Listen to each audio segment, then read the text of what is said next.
Oh, wow. Hello. I did not know I was live. Good old restream strikes again. Hold on 1 second, ladies and gentlemen. I just want to get something fixed here. Just hold tight, please. Thank you. I am now live. Okay. So I'm going to go ahead and I want to share to my page. Give me 1 second here. There we go. Now I should be able to share all options. I'm going to do this as a watch party.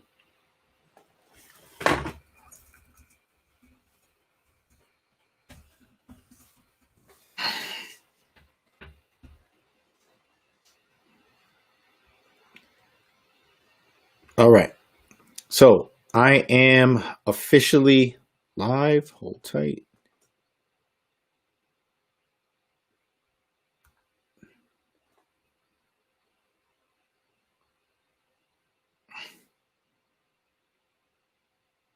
Okay.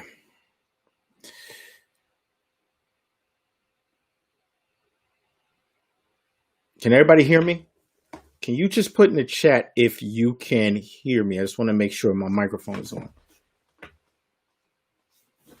I got 4 people tuned in. If you can hear me, just type in the chat yes. I want to make sure my microphone is on and everybody can hear me. I'd appreciate it.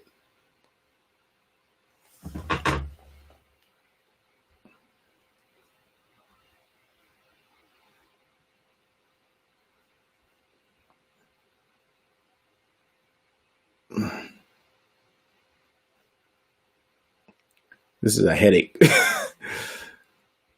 Sometimes that this stuff becomes a headache. Once again, if you can hear me, can you please just type yes? Wonderful. I appreciate you. That's all I need to know. Okay, let's go ahead and let's jump in. Good afternoon, good evening, everyone. It's Almani, aka Mr. Viney, and I felt the need to come on today because earlier today I wrote a post. Well, let me tell a story. I was on a good friend of mine's Facebook page, and he posted a picture basically in response to what the president had told the Proud Boys, which was, stand back and stand by. I got what the t-shirt was trying to say, but then at the very end of it, it says, I am not my ancestors. And this is not the first time that t-shirts that are created to talk about Black resistance or Black willingness to resort to force to defend, to legally defend against aggression, has had that term, I am not my ancestors. I don't want to talk about the rest of the shirt. And today is not a debate about use of force to defend oneself or not. As a matter of fact, that's kind of logical. Somebody comes after you or your family, yeah, defend yourself, right? That's a no-brainer. But we have to talk about this notion of I am not my ancestors, because there's something on a conscious level and subconscious level very problematic about how we, one, view our people, view the ancestors and elders that are African American and then greater of African descent. And 2, our real understanding of our history. And as a matter of fact, I posed this question for those of you that believe in the shirt, or for those of you that believe in that narrative, even if you're a cultivator of that, where are you getting that from? Right? Where are you getting that from? So let's break this down. If I was a doctor and that shirt was a patient, and the term "I am not my ancestors" is the problem, and we had to locate the source of it, I would have to say that the source comes from the civil rights movement, in particular, and particularly the nonviolent movement, civil rights nonviolent movement under Martin Luther King. Okay, but let's put that into context. The civil rights movement, the nonviolent movement part, the King's adaptation of Gandhi's Satyagraha is really only 8 to 10 years in length, right? So let's make sure we're understanding this. It only existed in practice for 8 to 10 years, and I'm actually being kind of generous in that time span. The other thing is that, and this is sometimes what's forgotten about the civil rights movement, is that the civil rights movement in and of itself was a regional Southern movement.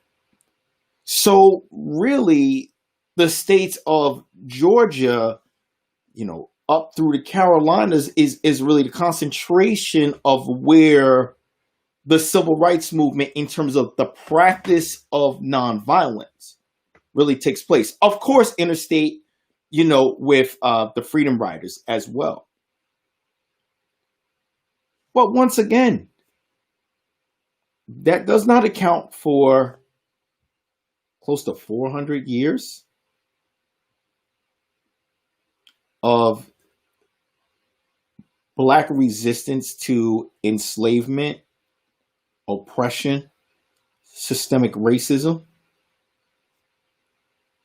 That does not account for the actions and movements in other parts of the country. And even in the South, it doesn't account for pre-nonviolent practice and post-nonviolent practice. It doesn't even account for the shift in Martin Luther King's ideology after 1965 and really into 1966. And I tell anybody, go ahead and just go on YouTube and take a look at the clip of "I'm Black and I'm Proud" by Martin Luther King.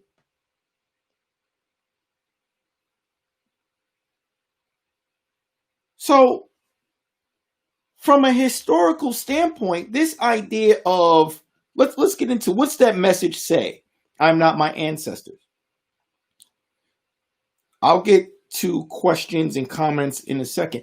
But what does that say? It's saying that our African American ancestors and elders were weak, were compliant, were fearful, and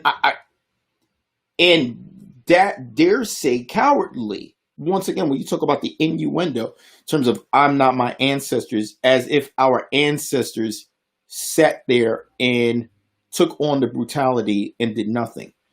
For anyone that believes that, let me be very clear.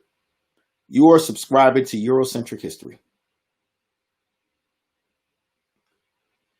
You are being very lazy with your understanding with African American history. For example, when we talk about slave revolts or slave rebellions in the United States of America, the first person I guess will pop in your head is Nat Turner. Fine. The problem is then that assumption is that Nat Turner was the only one to hold a revolt. Did you know that there were over 250, close to 300 slave revolts and slave rebellions in the United States of America?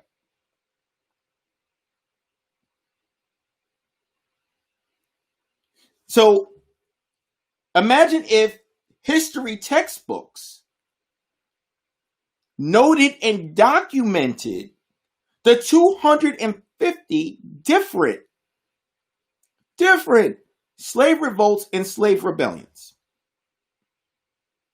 Would we then say our ancestors was complicit, fearful, cowardly in pushing back against their oppression? No, we wouldn't. But of course, as you know, that's left out. Post-enslavement, Reconstruction. Sure, we see the images of lynchings, and of course we know of the riots and African Americans being run off land. But you think not that there was not resistance? Let me give my own story here of my own ancestors and elders. Black Wall Street. So my last name is Viney. I kept my mother's maiden last name, who's Angela Viney. My grandfather was Leroy Viney. He's from Stringtown, Oklahoma. Well, in Oklahoma is probably the largest concentration between Stringtown, within Oklahoma City, and Tulsa, the largest population of African Americans with the last name Viney. So we have a significant amount of our family that lives from my grandfather's side in Tulsa. And of course, yes, put two and two together. My family was involved in Black Wall Street. Well, one of my grandfather's relatives, I believe it was his brother-in-law, shot and killed 3 white men who were trying to attack my family. They had to hide him out for several years because of that. So what's the point? Though Black Wall Street fell, though Tulsa at that time fell, if the assumption is that just a bunch of marauding white men that came in and ran over the town and black people just ran away out of fear without putting up a fight, that is a false narrative. They fought. They lost. But then what do you do when the United States Army actually attacks a city? But they fought. Many African American communities that had to push back against racism and law enforcement and the KKK, so forth and so on, and especially in the South, did take up arms, did defend themselves. All it takes is, 1, talking to your elders, or 2, picking up a history book that's not written by someone with Eurocentric ideas or values, where there's an intentionality to keep that out of the textbook. And I'll explain that in a second. But once again, even if you go further, let's go to the 1960s. Come on.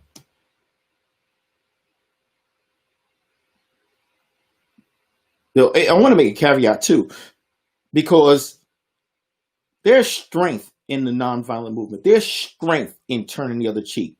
Nobody was a punk. No one was cowardly.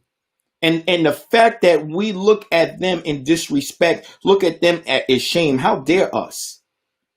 How dare us look at someone that had the guts to say, I will stand at and sit at a lunch counter table and I will take them beatings for my people, for the greater good.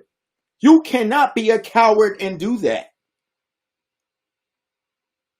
So let's also talk about how that narrative diminishes what nonviolent movement did. So let's get that out the way. But going forward, there were always movements from the ones we know, like the Black Panther Party movement, of course, in the West, of course, in the Midwest, in terms of the Nation of Islam, and also the other Black Panther parties that moved up, as well as other groups that were pushing and were good with using force to push back and fighting back. So once again, here you have, in every part of history, are well documented historical events of African Americans or people of African descent or Africans in America that routinely pushed back, fought back, rebelled, and revolted with the use of force against racist aggression. So the idea of creating a t-shirt that renders every one of those stories invisible, that actually, in the irony of ironies, takes on and adopts the Eurocentric racist narrative of black people being helpless, amazes me.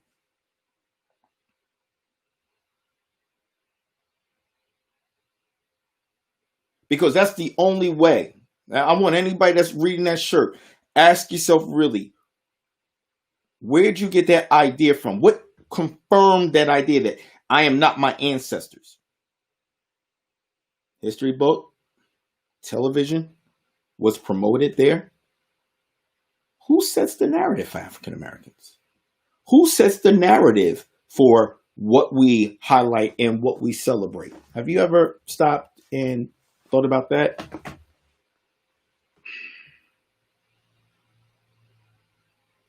Once again, if you go back to Cecil Rhodes and David Livingstone and all of them, they made it a point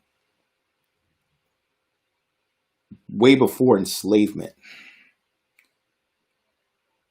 When they first went to Africa, they made it a point to make sure that Africa, or any of us that are descendants of Africa, that no major accomplishment should ever be given to us.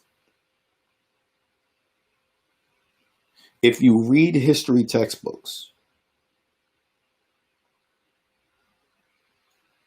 whether it be United States or whether it be world,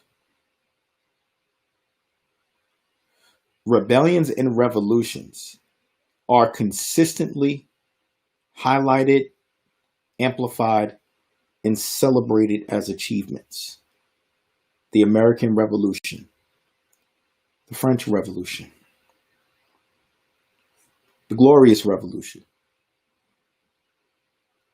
7 Years' War, the Bolshevik Revolution, the Chinese Revolution. And they are all highlighted as turning points and shifts in these countries. But interestingly enough, the revolutions of people of the African diaspora are left out. Maybe a tiny bit with Ethiopia pushing back against Italy. But other than that, we're footnotes. Now, I know somebody's about to say, for example, well, what about the Haitian Revolution? My good brother, Vanel, talked about that.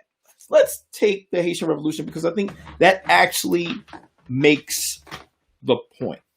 I'll get to the comments later. My laptop's over there. Just allow me for right now to just speak my truth, my opinions. And then by all means, we can delve into conversation. But the Haitian Revolution really, in a sense, sums up, in my opinion, the Eurocentric urgency to make sure that people of the African diaspora are never credited with independence through revolution nor rebellion. Thomas Jefferson, during the time of the American Revolution, highlighted and said the blood of the patriot. I'm paraphrasing here, but the blood of the patriot serves as the movement of the freedom for America, freedom of the colonies from British tyranny. He believed in revolution. They believed in revolution. They believed in rebellion. But when the Haitian Revolution began, he wrote everything to try to push back and make sure it did not happen. Why? Out of fear that the Haitian Revolution would inspire Africans in America, in the colonies, thus then African Americans, to rebel as such. And what happened? The Haitian Revolution, though successful, is still but a footnote in U.S. history textbooks. Now you may say, what do you mean? No, they do a page or two. Really? Do they really credit the fact that the entire central region of the United States of America, the Missouri Compromise, the purchase of the land from Napoleon, is a direct result of the French losing Haiti to the Haitians? Napoleon needed money in his fight against European countries of Germany and Great Britain and, of course, Russia.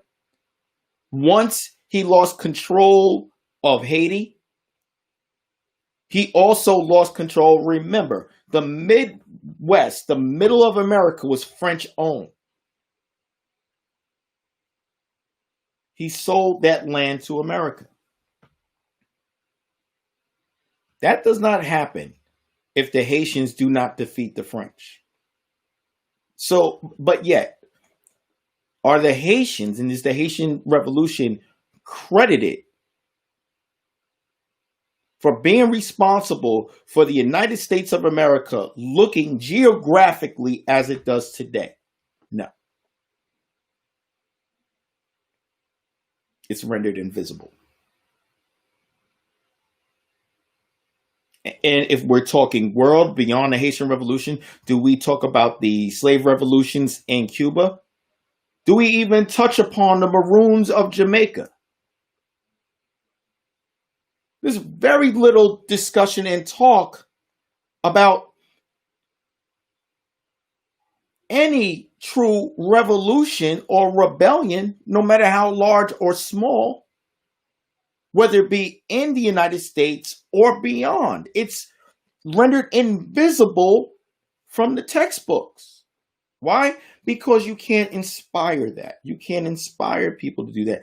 Even though for most groups, for most cultures that received their freedom and independence, it came through rebellion and revolution. So what do you have to do instead? Create and cultivate a narrative that is paternalistic in nature, one that reinforces movements without violence, movements, I don't even like the word violence, movements without rebellion, movements without revolution,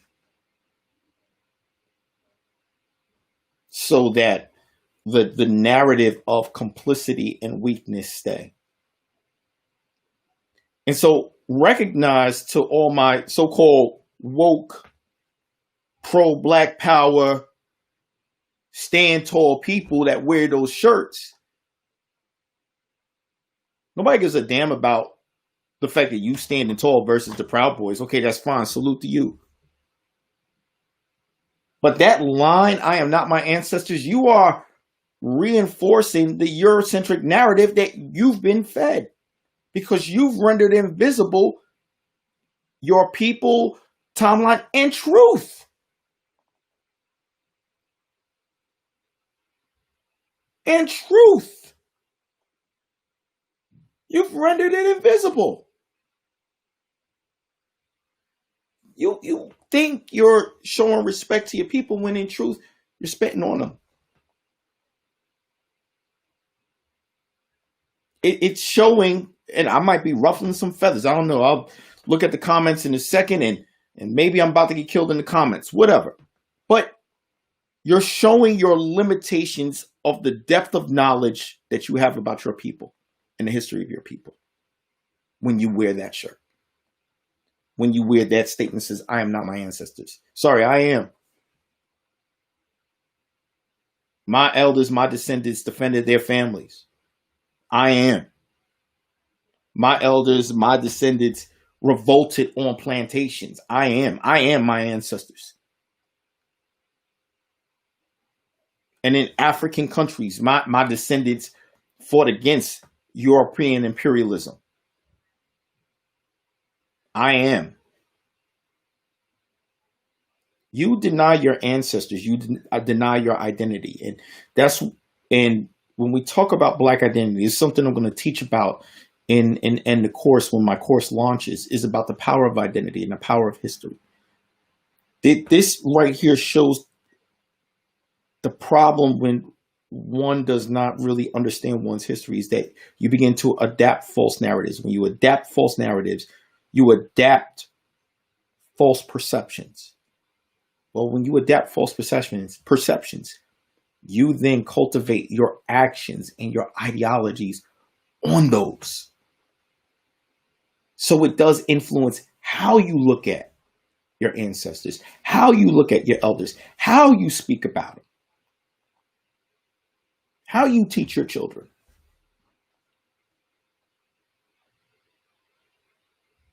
So I'm not my ancestors, really? No. No, yeah, we are our ancestors. Our ancestors were strong. Our ancestors were rebellious. They were revolutionary. They pushed back. They had strong spines. Some, yes, used the method of nonviolence, which was a strong method, but others used the method of force and rebellion. There's nothing wrong with neither. In history textbooks for every other country where it's highlighted and celebrated, proves that there's nothing wrong with it. You cannot have a national anthem that everybody says stand for. That national anthem is built around, and the Rockets Red Glare, it's built around rebellion and revolution. So you cannot tell one group that rebellion and revolution is wrong, but yet with everyone else to highlight. I think I even said this before on here one time. If you look at the French Revolution and you look at Bastille Day, and Bastille Day is considered the day of independence for the French, anybody that study history knows that on Bastille Day, the French ran up into, Bastille was a prison. They ran up into that prison and cut the heads off the officers and shoulders and marched them around on pikes. And that's considered a day of independence and celebration.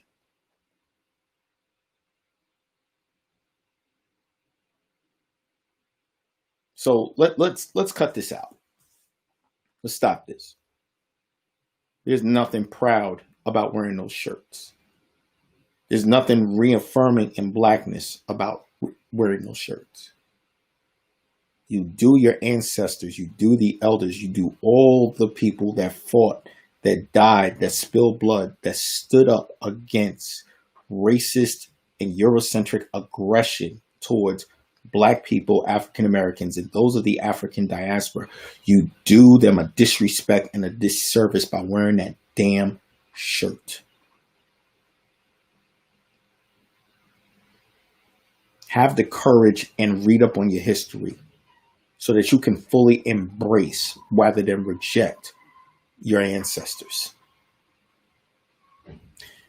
All right, I'm going to look at these comments if there are some, and if not, then I'm going to close off for today. Give me a second here.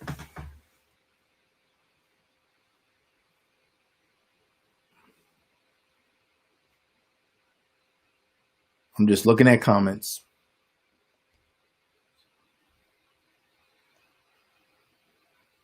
All right, so the chat or the comment area here is nothing, but here, let me just see.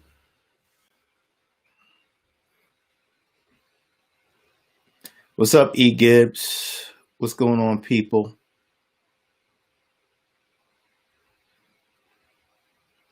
Yeah, Ben, you're right. We need to acknowledge it. Look, we absolutely need to acknowledge this. why we don't, why we fall for it. Like, I guess, look,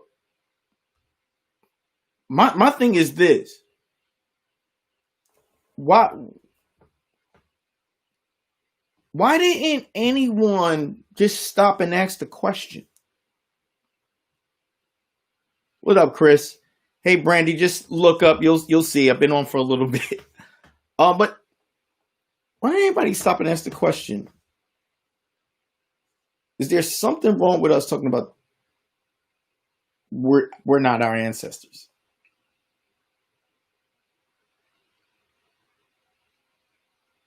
Is there something wrong with us talking about that not my ancestors? Like let's really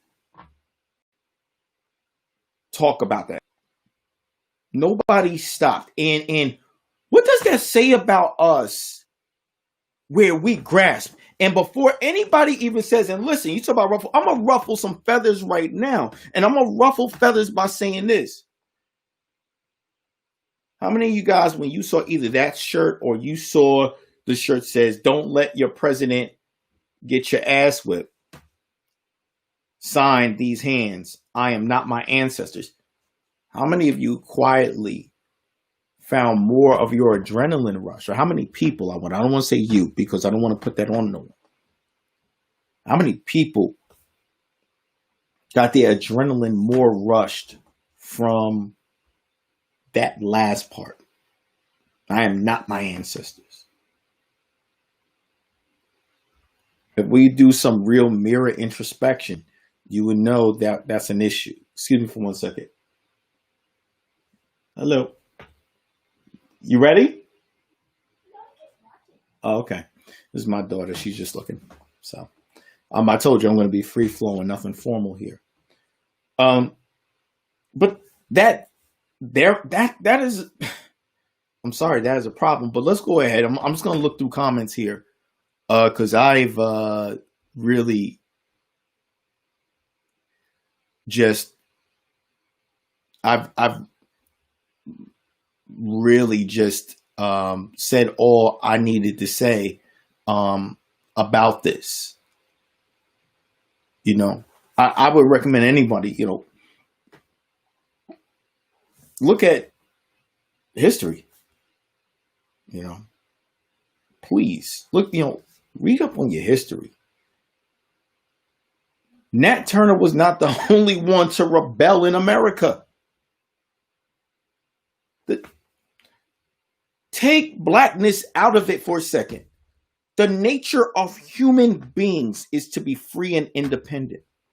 So rebellion is actually a natural response to oppression.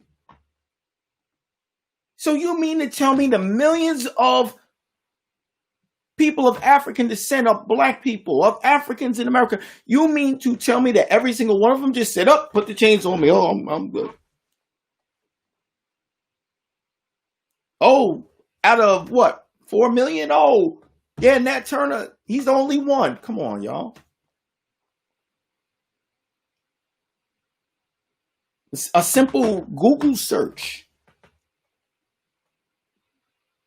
Read up on John Henry Clark.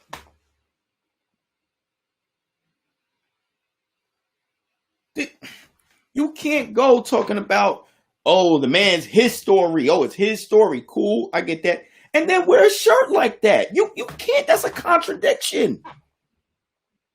You fell for it. It's flatly wrong. It's historically incorrect.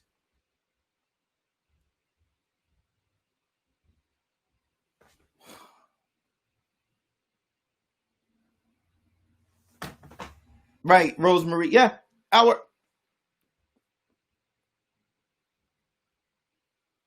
I'm cautious about the vowing. Rosemary, I see what you're saying about black males vowing not to vote.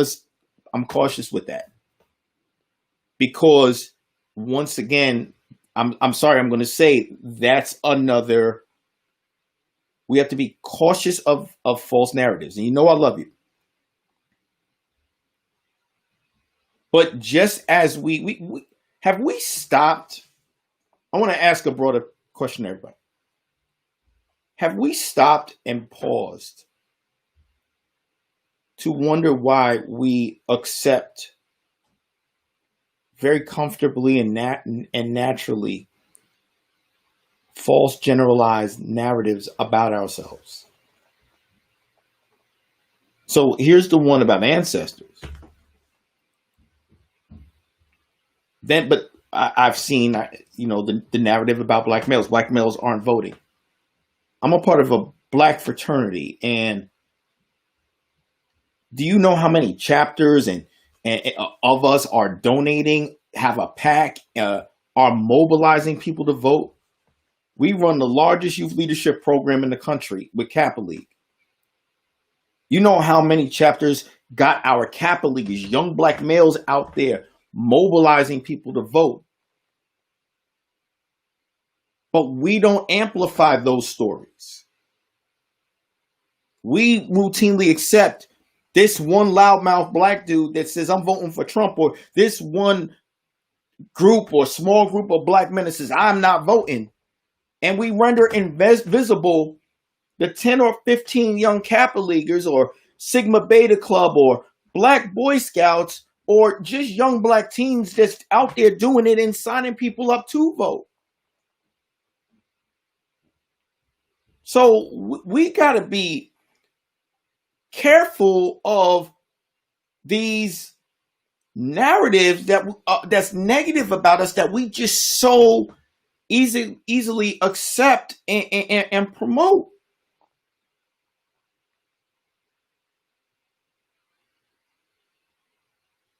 I remember the narrative back in the day about, there are more black people in jail than college. Remember that one? It was false. It was false. But we accepted it. We preached it to the choir. We sat on panels on it. We wrote dissertations on it. And yet, when we took a step back and looked at all the boring data, found out it was false. There are more black people in college than jail.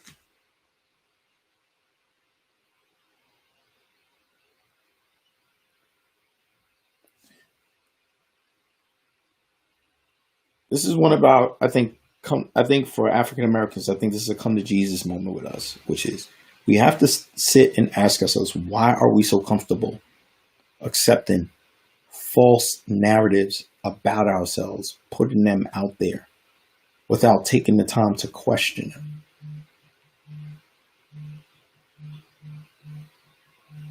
I really think we need to take a step back and really ask ourselves that question. I am not my ancestors. Black men don't do this. Black women are this. Black youth are in gangs and running out crazy. Our net worth is zero. We have accepted such a deficit-based negative narrative as the dominant narrative about us. Psychologically speaking, that's the what is it? That's the what's this?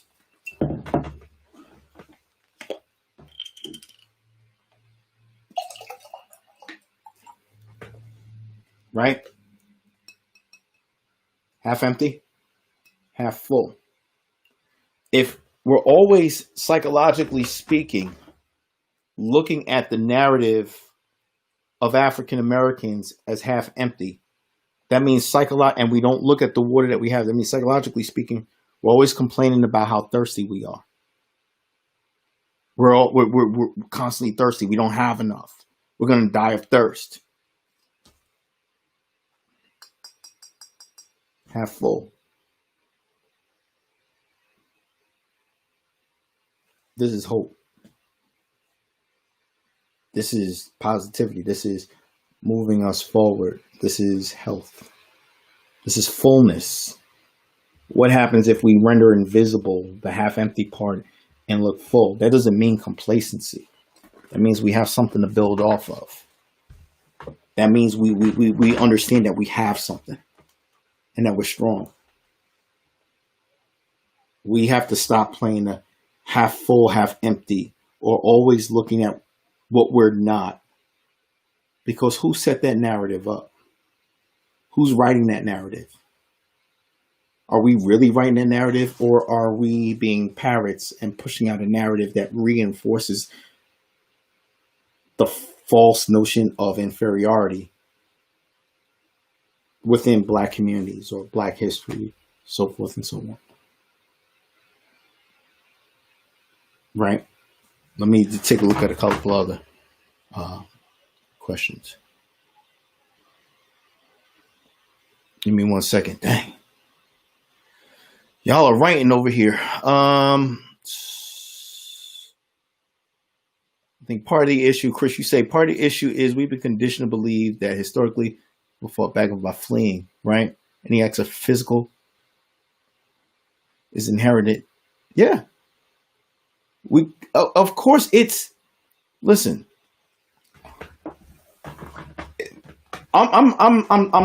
listen, I'm still uncomfortable about the whole promoting my course, right? Sound like a salesman. Well, if you take my course, but I'm going to jump the shark and say something. I'm going to jump the shark. The theme for the fall of my course is the African American experience, a study in the African diaspora. Because when we look at our issues, we look at them in a silo of simply what happens here in America. And we detach ourselves from the broader history of the African diaspora in Africa. When you put the puzzle together, you're going to see that a lot of our issues are literally microcosms of a greater problem across the diaspora. You got to connect those. Because they're not just rendering invisible revolutions here. They've rendered invisible revolutions throughout Africa. Once again, the only one we really know about is Ethiopia. Talked a little bit about Shaka Zulu, but come on.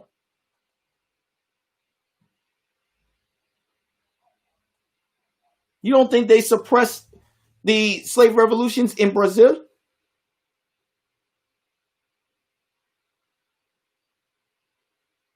How many West Indians outside of Jamaicans and how many Jamaicans even operated to Jamaican students that knew nothing about the Maroons of Jamaica?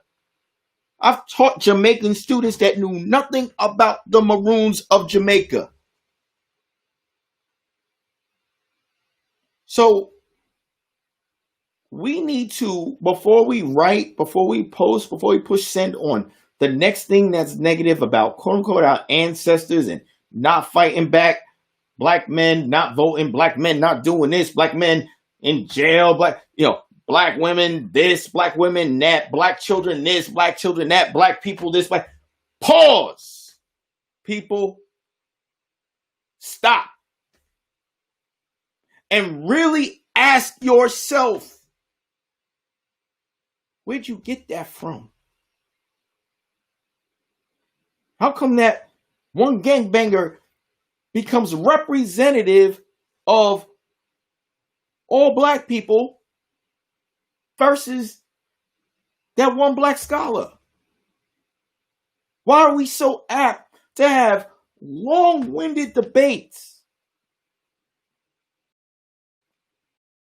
about that one in the Black community and bypass 100 celebrations of achievement?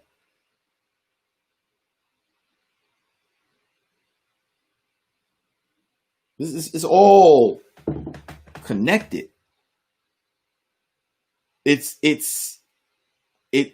absolutely and 100% all connected. So I'm going to close up now. Does anybody have any other comments? Because if not, I'm going to close up. I'm on this wonderful thing of I'm getting the hang. I'm not there all the way yet, but I'm getting the hang of Facebook and streaming. I'm using Restream. I'm getting the hang of it. But look, I'm going to talk about a lot of this in my course. This is why I want to teach this course. Because it scares me how many false narratives we've adopted and we've invested in. And we've built our philosophical approach around how we deal with us as Black people on. So, in closing, I can't tell you not to wear that shirt, but what I want to ask everybody, please do me a favor. Pause for a bit. Stop for a bit. Ask yourself why. Ask the question why. When narratives and statements are put out, to whom's intentions does it really serve? Who or what really benefits for us adapting, reinforcing, and embracing negative narratives about our people and us? Who does that truly serve? So, all right, I'm signing off. I gotta take my son to band. We can continue to chat. I'll come back and I'll take a look at the chat and everything. I do appreciate everybody that's joined on with me. So, salute to every single one of you. And I hope you like the look. I'm getting there. I'm getting there. African American Experience coming this fall. All right. It's Almani, a.k.a. Mr. Viney, signing off. Peace, love, and peace.